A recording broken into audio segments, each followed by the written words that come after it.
Vamos a la palabra de Dios ahora. En el libro del profeta Ageo. Libro del profeta Ageo. En el Antiguo Testamento.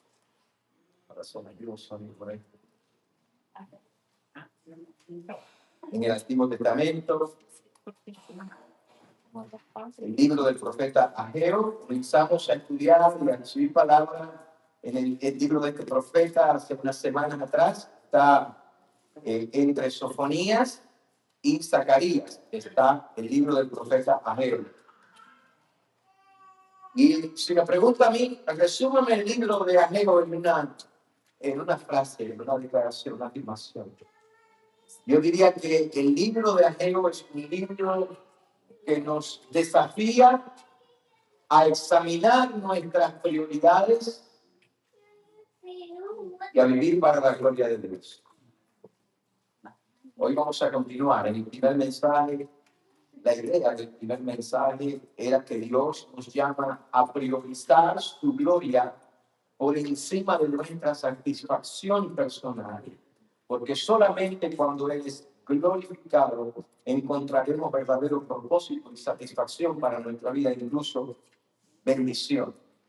En el segundo mensaje, basado también en la última parte del capítulo 1, decíamos que cuando individual y colectivamente escuchamos la voz de Dios y respondemos con arrepentimiento, podemos estar seguros de que su presencia se va a manifestar en nuestras vidas, que Él nos va a guiar y que Él nos va a dar las fuerzas para cumplir su voluntad.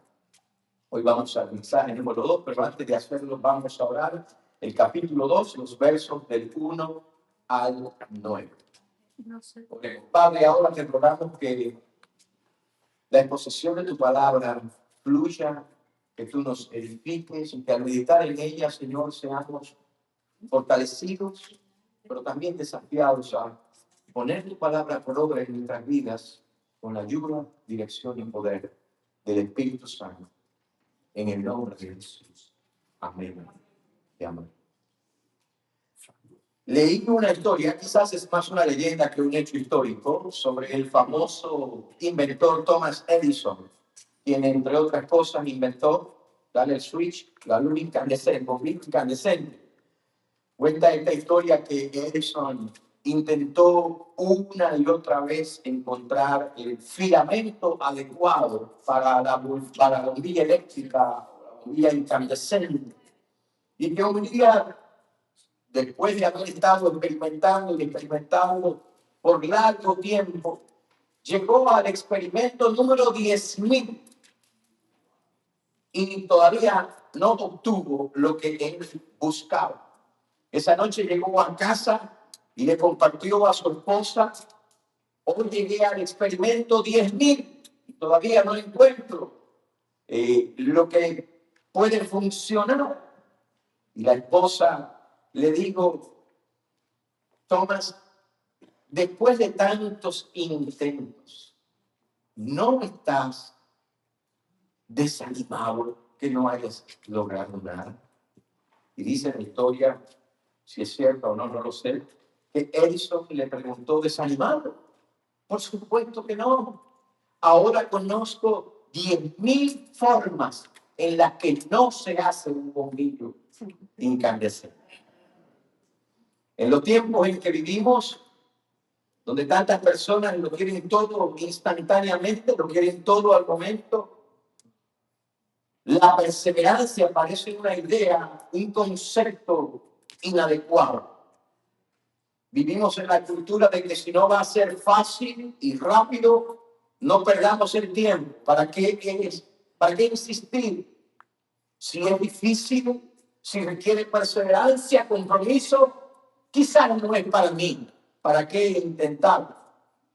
Puede ser fácil comenzar una nueva dieta. Lo difícil es mantenerla cuando se antoja ese pernil con arroz con gandules y yuca con mojo. ¿Dónde van? Puede ser fácil comenzar un nuevo programa de ejercicios físicos Lo difícil es perseverar y seguir adelante cuando los músculos dicen ¿hasta cuándo? Puede ser fácil renunciar a un vicio o un hábito que nos causa daño. De hecho, también se le atribuye a Mark Twain una frase interesante. Se dice que él dijo que era un fumador empedernido y que él en algún momento dijo, dejar de fumar es lo más fácil del mundo. Yo lo he dejado 200 veces. Es fácil casarse. Lo difícil es mantenerse, perseverar y estar firme y resolver los problemas a lo largo de la vida matrimonial. Y algo como esto de no perseverar es lo que estaba pasando con el pueblo de Dios en los días del profeta Ageo. En el capítulo 1, en el verso 1, dice que esto sucedió en el mes sexto, día 1, reinado del rey Darío. La nueva traducción viviente nos ayuda un poquito porque lo ubica en agosto 29, nos lo da con más precisión, dice que fue en agosto 29. En el verso 15 del capítulo 1 dice que cuando la palabra de Dios vino, el 29 de agosto vino, da el primer mensaje a al pueblo. En el versículo 15 dice que para el 21 de septiembre, me gusta la nueva traducción viviente, también dice que entonces todos ellos pusieron manos a la obra, comenzaron a hablar. Dios los llama al arrepentimiento, ellos se dan cuenta de lo que ha pasado, se arrepienten, ponen manos a la obra. Eso fue el 21 de septiembre. Pero también en el mes séptimo, capítulo 2, verso 1, en el mes séptimo dice, a los 21 días del mes, vino palabra de Jehová por medio del profeta Ageo. Y ahí comienza el segundo mensaje. Y el mes séptimo, día 21, es octubre 17, dice la nueva traducción viviente. Así que Dios da el primer mensaje, agosto 29. El pueblo pone manos a la obra unos días después, septiembre 21. Y en octubre 17, Dios viene con palabras para esta gente. Un mes después que habían comenzado la obra, que habían respondido al primer mensaje, que retoman la reconstrucción del templo, la palabra de Dios venía. Ahora ten en cuenta que los cimientos del templo habían sido abandonados hacía 16 años. Ellos comenzaron, llegaron hasta los cimientos y lo abandonaron. Hablamos bastante de esto, les invito a que chequen el mensaje en la página web. Pero el proyecto había sido abandonado. Una de las cosas que también vimos anteriormente es que en Ageo nosotros vemos una y otra vez la gracia de Dios, el Dios de oportunidades, dando oportunidad. Y el segundo mensaje es también un mensaje de gracia, porque es un mensaje para cuando las fuerzas flaquean. Es un mensaje de aliento para obreros desanimados. Y este es el tema de hoy.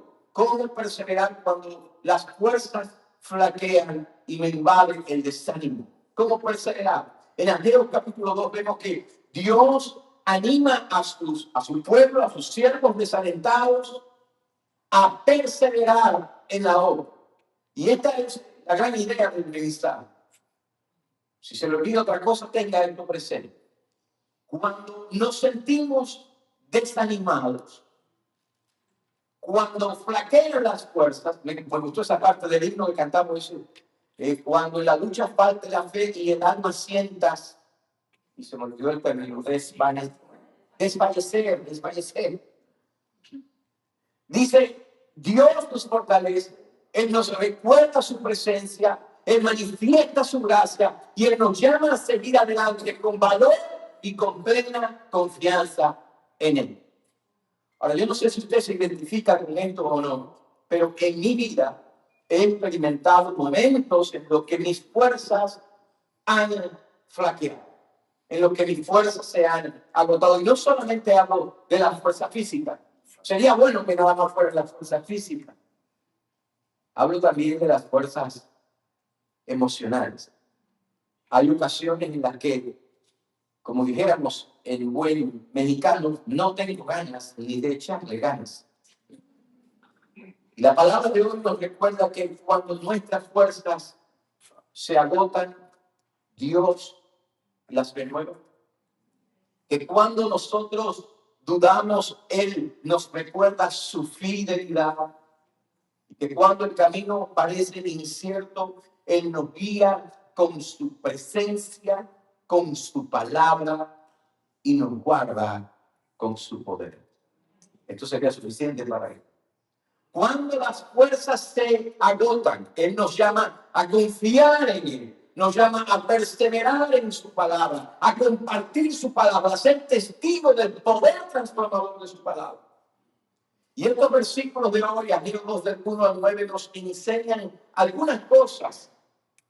Yo solamente extraje 3, pero hay muchas, 3, que necesitamos tener presente si queremos perseverar, si queremos experimentar esta fuerza de Dios en nuestras vidas, el vigor de Dios que Dios imparte en nuestras vidas cuando las fuerzas flaquean, especialmente en el servicio al Señor. ¿Cómo superar el desánimo y llenarnos de fuerza para perseverar en el servicio al Señor? Primero que me gustaría que tenga presente, Mateo capítulo 2. Verso 1 dice: en el mes séptimo, a los 21 días del mes, vino palabra de Jehová por medio del profeta Ageo, diciendo: habla ahora a Zorobabel, hijo de Salatiel, gobernador de Judá, y a Josué, hijo de Josadac, sumo sacerdote, y al resto del pueblo, diciendo: ¿quién ha quedado entre vosotros que haya visto esta casa en su gloria primera, y cómo la veis ahora? ¿No es ella como nada delante de vuestros ojos? Verso 4, pues ahora Zorobabel, esfuérzate, dice Jehová. Esfuérzate también, Josué, hijo de Josadac, sumo sacerdote, y cobrad ánimo, pueblo todo de la tierra, dice Jehová, y trabajad, porque yo estoy con vosotros, dice Jehová de los ejércitos. Lo primero que me gustaría prestar atención es al hecho de que cuando mis fuerzas flaquean, Dios no es indiferente a él. Dios no ignora cuando en el servicio a Él nos faltan las fuerzas. Cuando en la lucha falta la fe y el alma sintamos desfallecer, como dice el himno. Ahora debemos reconocer que a veces nosotros, especialmente los líderes, nos falta un poco la capacidad de comprender, de prestar atención y de cuidar a las personas que sirven. A veces como líderes queremos tanto el éxito, y lo digo entre comillas porque un ratito voy a hablar de eso, el éxito, el alcanzar las metas, que en el proceso no prestamos atención a las necesidades de las personas que están sirviendo. Le pido al Señor que me ayude siempre a ser cuidadoso, de prestar atención a eso. Por varias razones, pero una de ellas es porque más importante que lo que usted hace es quién es usted. Para el Señor, pero también para la iglesia, también para mí. Pero a veces nosotros no tenemos esa capacidad para con otros. Y en ocasiones ni siquiera la tenemos para con nosotros mismos. A veces pensamos que somos superhéroes, los pastores. Pero gracias a Dios de que Dios no es como nosotros. Que Dios no es indiferente. Que Dios no lo ignora. Que Dios no minimiza como lo sentimos nosotros. Ahora, ¿cómo sabemos que el pueblo estaba desanimado? ¿Cómo sabemos que a Dios le importaba? Bueno, en el verso 4 Dios habla claramente, dice: pues ahora solo va a haber esfuérzate. Dice Jehová: esfuérzate también, no soy hijo de Josadac. Y después le dice a todo el pueblo: cobre ánimo, y luego añade trabajo. Cuando alguien no va a trabajar es porque lo más seguro es que no estaba trabajando. Dios les dice: esfuércense, cobren ánimo. Por eso sabemos que estaban desanimados, que estaban desfalleciendo, que se sentían sin fuerza. Porque Dios no le va a decir: esfuércense o cobren ánimo cuando estaban a todos lados, toda máquina. Y el hecho de que Dios lo menciona, entonces nos permite concluir a nosotros que Él sabía, que Dios comprendía, que no ignoraba y que le importaba lo que aquella gente estaba experimentando.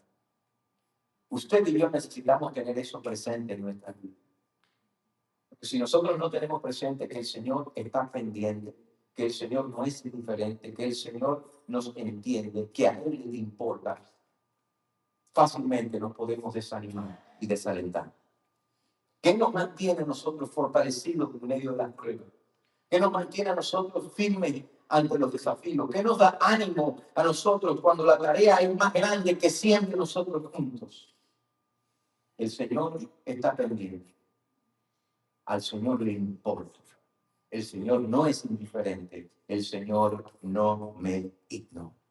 Ahora, cuando nosotros exploramos el contexto, podemos deducir, a darnos cuenta de algunas posibles causas de desánimo, fuentes potenciales de desánimo cuando nos involucramos, especialmente como el pueblo, en el servicio al Señor. Lo primero es el entusiasmo inicial desaparece. ¿Le ha pasado a usted alguna vez que comenzó algo con gran motivación, con mucho entusiasmo, y luego terminó convirtiéndose en una carga difícil? Nadie toque al marido. No estoy hablando de eso. ¿Se acuerdan cuando salió de la agencia con aquel carro nuevo? ¿Verdad? Que iba a pagar en 72, económico pago de 939. Emoción. Eso sucede en la vida. Empezamos algo con mucho entusiasmo, con mucha emoción, que esto, estoy lleno de ganas. De repente, después, ¡pah! ¡Qué trabajo! Eso puede suceder también en el servicio al Señor. En muchas de las cosas que nosotros emprendemos hay cierta emoción, hay un entusiasmo inicial. En muchos ministerios comenzamos, en proyectos también los hay, pero también sucede que cuando comenzamos a trabajar y a involucrarnos y a andar sin anticipar ciertas cosas clave, cosas que ni siquiera el entusiasmo inicial nos dejó ver, o cuando la cosa se vuelve rutinaria, el fuego, el entusiasmo inicial comienza a esfumarse, a desaparecer. Aquel pueblo lleno de entusiasmo, arrepentido, hizo un compromiso en el capítulo 1, un mes antes, septiembre 21, y comienza a trabajar. Pero piense en la situación. Escogí intencionalmente para la imagen esos escombros en el fondo. El proyecto había sido abandonado por 16 años. Llegaron solamente hasta los cimientos. Es posible que todavía hayan escombros que necesitaban ser removidos, tierras inmensas. Quizás los artesanos, los que trabajaban con el oro y la plata, los que eran encargados de la decoración interna del templo, dijeron, bueno, trabajamos cuando nos llegue el turno, ahora vamos a sentarnos acá porque a fin de cuentas, como no es templo, todavía no hay nada que decorar. Y de repente nos anticiparon que ellos también iban a tener que coger la pala en el pino, que ellos también iban a tener que poner manos a la obra de levantar las paredes y levantar el templo. Y que lo más urgente no era la decoración interna, era levantar las paredes. Que ellos también iban a tener que sacrificarse al mismo nivel de los demás. Le voy a decir algo, si a usted no le han enseñado que la vida cristiana en ocasiones va a requerir sacrificios, a usted no lo han discipulado completamente. Que le falta algo clave en el discipulado, en la formación como discípulo. En el año 1998, la iglesia en la que éramos miembros, Zulema y yo, la iglesia bautista Oasis de Amor, comenzó un proyecto de plantación en Jensen Beach, en First Baptist Church de Jensen Beach. Y todos los domingos de West Palm Beach íbamos a Jensen Beach como 30 hermanos. Íbamos un van, 4 carros, el grupo de alabanza. Toda la parte del grupo de alabanza que acomodaba los instrumentos. Era grupo de alabanza, iban diáconos, iban mujeres a apoyar allí a aquellos 6 hermanos que First Baptist Church había comenzado la obra hispana, y aquel culto éramos 36, 40, 50 personas, 44 veníamos de después para mí. ¡Qué emoción! ¡Qué entusiasmo! Eso fue desde noviembre hasta junio, que fui instalado como el pastor de la misión hispana, y en el primer culto de un domingo de 50 y pico con grupo de alabanza y todo, al otro domingo 7. Y ahí el entusiasmo. ¿Y qué onda? ¿Qué pasó? La caravana no vino más. Y la verdad es que por un tiempo era algo nuevo. Yo quería ser pastor, yo quería predicar. Nos mantuvimos emocionados, entusiasmados. Pero algo no me habían dicho y algo que aprendí, que la plantación de iglesias requería cosas para las cuales yo no estaba preparado realmente. ¿Qué nos sostiene cuando lo que nos entusiasmó no es lo que estamos viendo y lo que estamos viviendo? Algunos se entusiasmaron, me voy para Estados Unidos y pasaron todo el sacrificio de cruzar fronteras y fronteras y fronteras y llegaron a Estados Unidos. Y ahora sí, a mí me dijeron que en Estados Unidos el dinero estaba tirado por la calle. Y algunos de ustedes empezaron a hacer, había dinero por todos lados y llegaste y apenas saliste de la oficina de inmigración, un billete de 20 y el amigo quiero contigo que no lo vas a recoger. No, hombre, no, para los 100 ahorita, tranquilo. Todo entusiasmado. Bueno, da 20, ahorita parece no de 50. ¿Cómo persevero empezando con tanto entusiasmo? ¿Cómo persevero cuando esas cosas de la ilusión inicial no están presentes? Bueno, hay algo que aquí está en esta palabra que nos habla a nosotros. Yo creo que es importante para nosotros, los que les gusta tomar nota. Yo necesito entender que la obra es de Dios. Hace 2 semanas tuvimos una reunión con el Ministerio de Distribución de Alimentos y esa obra constante. Es de Dios la obra. Pero necesito también tener claro el llamado, que Dios es quien me ha llamado a esta obra. Necesito entender para qué me ha llamado Dios, la obra de Dios. Él me ha llamado específicamente para eso, pero necesito entender algo más. Todavía no vamos al 2. Que lo que a mí me toma por sorpresa, a Dios no le toma por sorpresa. El que yo no haya anticipado, el que yo no me haya dado cuenta, que yo también iba a tener que agarrar la pala, no lo tomó por su Dios sabía que iba a tener que agarrar la pala y que después iba a colgar los adornos de oro. Pero debo tener presente que la obra es de Dios, porque como la obra es de Dios, sencillo, hermanos, no perdemos el entusiasmo, porque si la obra es de Dios, Dios es quien la sostiene. Alabado sea el nombre del Señor. Pero es importante que entendamos desde el principio que el entusiasmo inicial no es lo que va a mantenerse. Es el enfoque objetivo y claro de a quién estamos sirviendo, de quién es la obra y para qué nos ha llamado. Que es posible que tengamos que remover escombros, aun cuando pensábamos que todo lo que teníamos que hacer era, como yo en mi primera plantación, abrir el templo, poner un cartel, abrir el templo y predicar un mensaje. Y que ya no había escombros que remover. Cuando el entusiasmo inicial enfrenta la realidad de la tarea, si no estamos preparados y no entendemos que la obra es de Dios, podemos desanimarnos fácilmente. Pero podemos desanimarnos también cuando la obra no avanza a la velocidad que nosotros quisiéramos. Alguien ha dicho que la vida cristiana es una carrera de resistencia, no de velocidad. La vida cristiana, lo mismo para lo que tiene que ver con el servicio al Señor. No siempre la obra que hacemos, el trabajo que realizamos, progresa tan rápidamente como nosotros quisiéramos. Y piensen en esto, a veces lo que nos puede frenar no son necesariamente cosas malas. A veces son cosas que podemos decir que son buenas.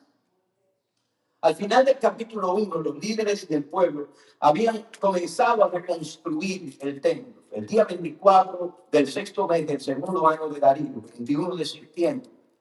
Ahora, ¿por qué el profeta Ageo consideraría importante poner las fechas exactas de cada mensaje que fue dado, de cada profecía? Bueno, ten en cuenta algunas cosas. Estas fechas y estas cosas no están ahí simplemente para decorar la historia. Porque el 7º mes en Israel comenzaba la fiesta de las trompetas, el primer día, seguida por el día de la expiación, el día 10º, el día de la expiación. Luego, miren este marco de tiempo, la fecha, la fiesta de los tabernáculos. Y luego el último y gran día, el último día de esa fiesta, 17 de octubre, es cuando Ageo está dando el mensaje al pueblo. Algo está pasando aquí, esto no pasó por casualidad. cada una de esas fiestas está cargada de simbolismo, llamado a despertar espiritualmente. En la fiesta de las trompetas, una alusión al juicio, pero también a la restauración. La fiesta de la expiación, la provisión de Dios, la fiesta de los tabernáculos hablaba de la gloria futura. So, hay un contexto aquí de dinamismo, de sensibilidad religiosa, espiritual, en el que Dios está hablando. Todo eso, el llamado al arrepentimiento, a la obediencia y recordar la esperanza mesiánica, lo que estaba por venir. Ahora consideren un par de escenarios. Es posible, escenario número uno, que hayan tenido que trabajar entonces cuando era tiempo de fiesta. Ustedes se imaginan, ¿hay alguien aquí que cuando era muchacho le tocó hacer alguna tarea en la casa cuando todos los muchachos del barrio estaban jugando fútbol en el parque? Yo no voy a mirar a mi mamá porque siempre me la uso. Pero era mi papá. ¿Usted se imagina eso? ¿Cómo te sentías cuando eso pasaba? A mi papá se le antojó pintar la casa y yo nada más sentía allá jugando con béisbol. Los muchachos jugando béisbol y levantándole la escalera a mi papá. Tenía un carrito. Bueno, fíjense en el pueblo, pero es decir, estaban las otras personas que estaban ahí, pues, ¿cómo es posible? El día de fiesta, y nosotros estamos aquí trabajando el día de fiesta. ¿A quién le gusta trabajar el día de feriado? Otro escenario, es posible que el pueblo se haya dedicado a las fiestas, algo bueno, les decía, porque Dios mismo es quien había establecido esas fiestas con propósitos, tenían un propósito. Dios mandó que se celebraran. Y quizás entonces dijeron, bueno, vamos a parar un momentito y vamos a dedicarnos a la fiesta, porque esto Dios dijo, esto es bueno, Dios mandó a hacerlo, vamos a hacer la fiesta. Y eso les atrasó. Y cuando se dan cuenta que la obra no está avanzando a la velocidad que ellos hubieran querido que avanzara, que se retrasa la obra, entonces el entusiasmo se pierde también. Lentitud en el progreso de la obra. Pero también hay algo que puede frenarnos a nosotros. La oposición de afuera y la crítica. En el verso 5, Dios dice, no teman. De la misma manera que les dijo, esfuércense porque habían perdido la fuerza, cobren ánimo porque estaban desanimados. Dios le está diciendo, no tengan miedo. ¿Por qué? Porque tienen temor. ¿Temor de quién? Temor de los enemigos. De hecho, esa fue una de las razones por las que 16 años antes habían abandonado el proyecto de los cimientos. Recuerda, los samaritanos y que cabildearon para... Posiblemente todavía esta gente todavía estaba conspirando contra él. Esta es una realidad. No recuerdo quién fue el que lo dijo, pero es muy certero. Cada vez que intentamos hacer la obra de Dios, Satanás se va a levantar en oposición. Cada vez que el pueblo de Dios dice nos levantaremos y edificaremos, las tinieblas dicen nos levantaremos y trataremos de impedir. Y no podemos ignorar el hecho de que estamos en una batalla contra fuerzas de la tiniebla que se oponen a la iglesia de Jesucristo, a los cristianos. Esperemos su oposición. Preparémonos para la oposición. De lo contrario, estaremos abriendo las puertas al desierto. Pero no solamente oposición externa, crítica. Yo he visto que lo que el enemigo muchas veces usa no es necesariamente la pérdida del entusiasmo, las presiones externas, la crítica de los de afuera, no. ¿Sabe que el enemigo usa muy eficazmente el negativismo interno? Eso acompañado de comparaciones y de otras cosas como expectativas de orden. Cuando comencé en el ministerio, ingenuamente pensé que la mayor oposición al ministerio y a la iglesia vendría desde fuera de la iglesia. Y me equivoqué. A lo largo de los años yo me he dado cuenta de que muchas veces la mayor parte de la oposición, lo que realmente nos frena y nos desalienta, no viene de afuera, viene de adentro. Viene por diversas vías, de diferentes formas. Hace unas semanas estuve en el campamento de pastores y me dieron un tiempito para una conferencia pequeña. Y yo le hice una pregunta al grupo de pastores. Y les pregunté cuáles son algunos de los obstáculos que vamos a tener que enfrentar en el alcance de lo que como iglesia entendemos Dios nos ha llamado a hacer. Y un pastor inmediatamente dijo negativismo. Creo que fue el pastor Coro, dijo negativismo, una actitud pesimista que brota de la falta de fe. Y yo, wow, voy a decir eso, porque es verdad. Y el pastor Ernesto Humelio dijo, no sé si lo pronuncié bien, dijo, la actitud negativa de siempre lo hemos hecho así. Y esa es una actitud negativa, una mentalidad estancada que se resiste al cambio. Él la registra que cuando se habían colocado los cimientos del templo 16 años antes, hubo gran gozo mezclado con llanto. Los más jóvenes, los que conocían la gloria del primer templo, se regocijaban. Pero los ancianos, los que no habían visto, mejor dicho, la gloria del primer templo, se regocijaban. Los ancianos que habían visto la gloria del primer templo lloraban, se lamentaban, no es posible, esto no es igual, no se parece en nada. Cuando veían el proyecto decían, es imposible que la gloria de Dios esté en este lugar porque no tiene nada que ver con el otro templo. Dios no puede estar aquí. Este templo es inferior en belleza, es inferior en majestuosidad.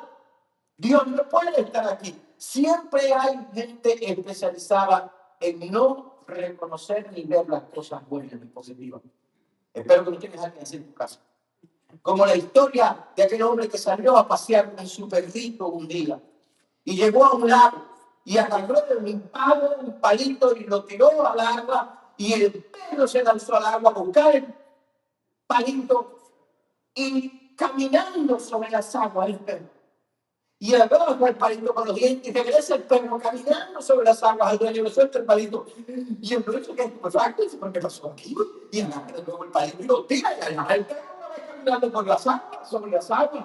Agarra el palito, lo trae al dueño y hace como 7 veces, como a la octava vez, dice, yo tengo que tener a mi testigo. Llama a un amigo, fulano, estás ahí, puedes venir aquí al lago, en tal lugar, tienes que ver algo que está pasando. Llega el amigo. El hombre coge el palito, lo tira al perro, el perro sale caminando por encima de las aguas, agarra el palito con la boca, viene caminando por encima de las aguas, lo suelta los pies del dueño. Y el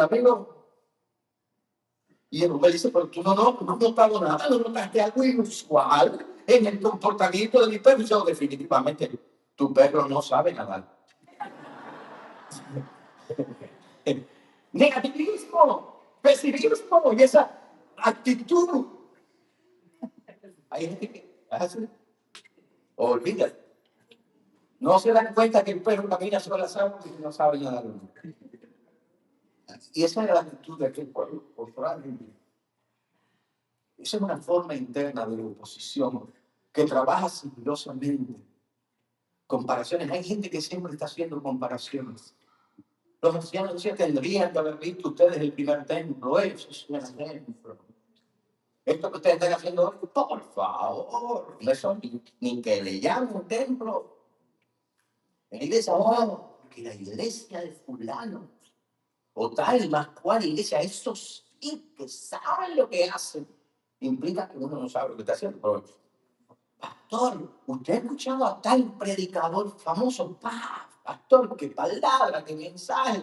Este pastor sí que tiene la unción, Dios mío. Gracias por el alma. Me autoestima. Negativismo, pesimismo, expectativas erróneas, irreales, exageradas, que va de la mano con las comparaciones. ¿Y qué pasó con el oro? El templo de Salomón estaba lleno de oro por todos lados. El lugar santísimo, oro, el lugar santo, oro, los querubines del lugar santísimo, oro. El altar de incienso, oro, las puertas del templo, oro, el arca del pacto, oro, la mesa de la proposición, oro, los candelabros, los utensilios del altar del templo, los capiteles de las columnas, el piso del templo, la puerta, hasta los clavos del templo de oro. ¿Y qué es lo que están haciendo ustedes aquí? ¿Dónde está el oro? Oh, pastor, si usted conociera al pastor de oro, al que predica los mensajes de oro, visita a todos los miembros todas las semanas, va a todos los cumpleaños y con regalos que valen oro. Así que a todas las reuniones, de todos los ministerios, el pastor de oro va manos a la obra, pies a la obra, dedos a la obra, nariz en la obra. El pastor de oro es multifacético, es talentoso, súper serio, pero muy gracioso. ocupado, pero siempre disponible. Al pastor de oro no le molesta que si él está estudiando, tiene que dejar de preparar el sermón para atender cualquier visita inesperada. El pastor de oro no hace citas. El pastor de oro predica, enseña, juega con los niños, canta, está en el coro, hace drama, es generoso. El pastor de oro tiene la esposa de oro y los hijos de oro. Ese sí se gana su salario. Mi experiencia, he aprendido dos cosas. El pastor de oro pastorea generalmente la iglesia de bronce. Así que si yo no soy el pastor de oro, quiere decir que usted sí es una iglesia dorada. He aprendido más. En realidad, el pastor de oro no existe. Y si existe, ya no existe porque se quemó. Sencillamente. Las expectativas erróneas tienen el potencial de desanimarnos. He aprendido que muchas veces nuestras mayores frustraciones son el resultado de expectativas erróneas. A veces nosotros esperamos que todos tengan el mismo nivel de entusiasmo que uno tiene. A veces esperamos que todos estén dispuestos a sacrificarse al nivel que uno se sacrifica. Que estén tan comprometidos con la visión como uno mismo lo está. Y nos damos cuenta que no es así. Nos desalentamos. A veces esperamos un crecimiento inmediato, pero el proceso es lento, requiere perseverancia. Esperamos que, porque lo hacemos para Dios, no va a ser oposición, y no es así. Esperamos que ciertos líderes estén listos para llevar cierta responsabilidad y terminamos descubriendo que no están listos, que no es el momento, quizás hasta que necesitan madurar. A veces esperamos cualquier semejanza con la realidad, no es pura coincidencia. A veces esperamos que las personas valoren los sacrificios que uno hace por ellos y los ven que se comportan sin darle valor a esas cosas, que viven enfocados solamente en lo que les conviene a ellos y que actúan como si se lo merecieran todo. Esperamos reconocimiento y esperamos gratitud y esperamos aplauso. Y a veces lo que recibimos es crítica o simplemente silencio, simplemente apatía. Es posible que aquella gente haya puesto manos a la obra, esperando que acabarían en tiempo récord, que el nuevo proyecto superaría al anterior, que no enfrentarían obstáculos y al no ser así comenzaron a desanimarlas. Negativismo, pesimismo, comparaciones, expectativas erróneas, reales, exageradas, falso concepto del éxito, una visión errónea de lo que el éxito es. Mucha gente tiene la idea de que el éxito es algo que se mide por las circunstancias externas. Y si ese fuera el caso, no encontraríamos nada de éxito en una cruz. Esta mesa no hablaría de victoria, no hablaría de éxito, sino de derrota. Pero el éxito no se mide necesariamente por lo que nuestros ojos pueden ver, por las definiciones de éxito que el mundo tiene. Siempre me ha gustado pensar que el éxito verdadero tiene que ver con la voluntad de Dios. Si donde quiera que te encuentres, estás en el centro de la voluntad de Dios, eres un cristiano exitoso. Necesitamos aprender lo que el verdadero éxito es. Déjame decirle dónde la gente se frustra en lo que tiene que ver con éxito. Alejandro sabe cuál es una de mis frases favoritas. Mucha gente se frustra porque piensa que el éxito se trata de perfección.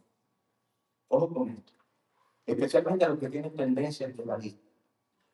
El éxito no se trata de perfección. Robert Herjavec, no sé si alguno de ustedes ve Shark Tank, un empresario multimillonario croata que escapó del comunismo en la antigua Yugoslavia, llegó con sus padres a Canadá a los 8 años con una maleta de ropa y $20 para la familia. Y comencé diciendo, un multimillonario croata, un hombre muy enfocado. Él dijo, el éxito no se trata de perfección, se trata de hacer progreso. Si mejoras un poco cada día, te sorprenderás de lo que puedes lograr. no es perfección, es progreso. El éxito verdadero está en que cuando ves, ahora desde la perspectiva bíblica, espiritual, cuando ves lo que antes eras y lo comparas con lo que hoy por la gracia de Dios eres, y puedes decir, no soy el mismo, he crecido, he avanzado, he progresado. Entonces no tiene que ver con éxito, tiene que ver con ese crecimiento, con ese progreso. Por eso es algo espiritual. No se mide con logros visibles, se mide con una transformación interior, se mide con fidelidad. Y aquel pueblo no se dio cuenta de que aunque todavía no habían terminado el proyecto, algo era cierto. Habían avanzado, habían hecho algo de progreso. No se dejen moldear por un falso concepto del éxito. Lo que Dios está buscando es que la imagen del Señor Jesucristo sea formada en los corazones de su pueblo y no en señales externas y superficiales de éxito. Y le digo algo en relación a la iglesia. No piense que el éxito de la iglesia y el éxito de los hijos de Dios es algo que tiene que ver con lo efímero, temporal y pasajero. El éxito está en lo eterno, en las cosas de carácter eterno. Ahí está el éxito. No se deje moldear por un falso concepto de éxito. La clave es progreso. Por lo tanto, sé diligente en crecer, sé diligente en obedecer, confía en Dios, pide a Dios que te ayude a perseverar, comprométete al proceso de Dios. Hoy voy a terminar en este punto, continuamos la semana que viene, pero comprométete al proceso de Dios. Yo he aprendido también que mucha gente no avanza y no progresa. ¿Sabe por qué?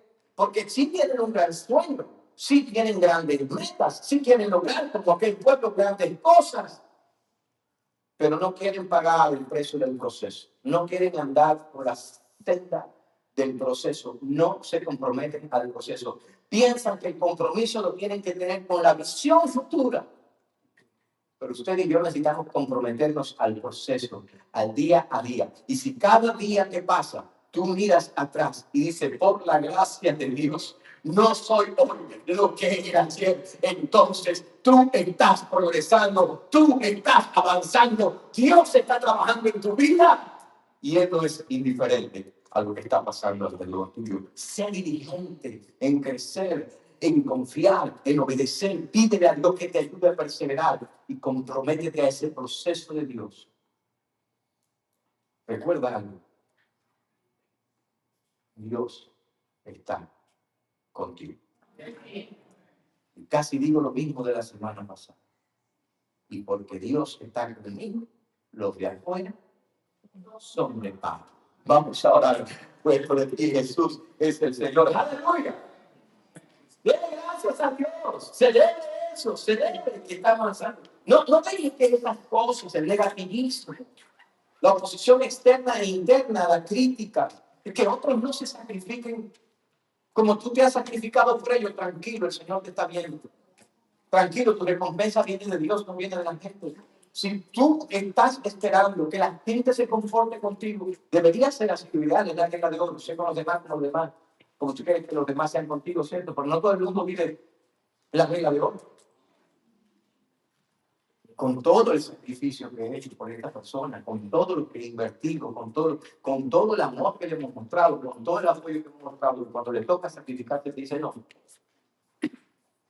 Wow. Pero no tenga expectativas erróneas de la gente. Usted sea usted delante de Dios. Porque a fin de cuentas, cada uno de nosotros tendrá que rendirle cuentas a Dios. ¿Entiendes? Ese así es. Ahora sí, que tú, por diferentes factores, cosas que estaban pasando. Le voy a decir, habla sus ojos espirituales. Dígale a Dios, hable de tus ojos espirituales. Porque a lo mejor lo que te está robando el entusiasmo, el gozo. ¿Sabe la palabra entusiasmo en el original lo que quiere decir? Entusiasmo viene de enteros.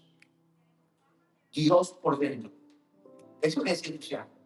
Al pinche. Con Dios por dentro. Y de repente Tranquilo. Dios no es indiferente. Dios no ignora. Uy, Señor. De verdad, a ustedes no sé cuántos países se usan estas frases. Cuando alguien te hace algo que tú no esperabas y dice, me sacó el aire. Me dejó sin aliento. No esperaba eso de esta persona. Y ahí te desploma. Es posible que a ninguno de ustedes le haya pasado eso. Pero es posible que sí. Tantas cosas que se pueden hacer. Tú dijiste, me voy, Señor, tú me has llamado a servirte y yo te voy a servir. Voy a dar lo que tenga que dar, voy a hacer lo que tenga que hacer. Yo entiendo que esto es lo que tú me has llamado a hacer. Y lo voy a hacer. Hazlo. Pero tú tienes que estar preparado. Más seguro que no va a ser en tu tiempo, ni a tu manera. Va a ser en el tiempo de Dios y en el proceso de Dios. Solamente no te fijes a que no fluyan ni siquiera en los que no responden como tú esperes, porque te vas a frustrar. Hermano, no sé cómo enfatizar esto. Te vas a frustrar, te vas a renunciar, te vas a querer ir hasta de las iglesias, no vas a querer servir al Señor. En serio se lo digo con todo el corazón. Pero ¿cómo es posible que fuera? No, tú y Dios. Tú y Dios. El atrevido Pedro le preguntó al Señor, Señor, ¿y a esto tú lo vas a dejar hasta que tú vengas? El Señor le dijo, ¿y a ti qué? Sígueme tú. Es tú. Soy yo. Padre, gracias por tu palabra. Reconocemos que a veces la lucha, hasta la fe nos falta. A veces hasta las fuerzas nos faltan. Pero Señor, gracias porque en tu palabra tú nos enseñas que tú no eres indiferente, ni aún en nuestras luchas. Que tú no nos ignoras porque tú estás pendiente. Y Señor, cuando tendrías todo el derecho y la razón, de hecho lo tienes, y tuvieras la razón de venir y golpearnos,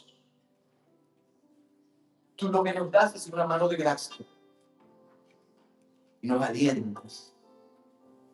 Tú estás pendiente. Señor, yo sé que aquí tú estás hablando de esta iglesia hoy, estás hablando a mi alma hoy. Perdónenos, Señor, por las veces que nos dejamos distraer por las cosas alrededor nuestro, por la oposición externa e interna, por las críticas, por las expectativas erróneas. Perdónanos cuando nosotros estamos tratando de llenar las expectativas de otros y no hacer tu voluntad, que es lo más importante. Perdónanos, Dios, porque a veces nosotros cedemos más fácilmente a lo que otro espera de mí que a lo que tú quieres de mí. Y nosotros vivimos aquí para tu gloria y tus propósitos. Y ayúdanos, Señor, a perseverar cuando las luchas falte la fe y el alma vea desfallecer. Tú nos impartas tu gracia y santo poder. Padre, en el nombre de Jesús.